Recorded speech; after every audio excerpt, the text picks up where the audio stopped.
Iran Israel যুদ্ধ কোন দিকে যাচ্ছে তা বোঝা কঠিন হয়ে দাঁড়িয়েছে। সংঘাতরত দেশগুলো ছাড়িয়ে যুদ্ধের দামামা ছাড়িয়ে পড়ছে অন্যত্র।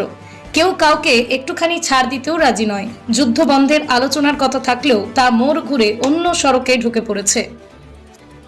এরই প্রেক্ষিতে এবার ইসরায়েলের সবচেয়ে ভয়াবহ ক্ষেপণাস্ত্র হামলা চালিয়েছে ইরান।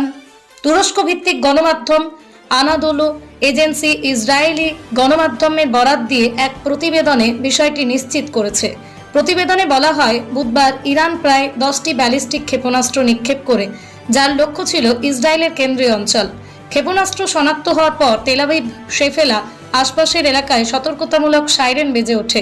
তবে এখনো পর্যন্ত কোনো হতাহতের খবর নিশ্চিত হয়নি।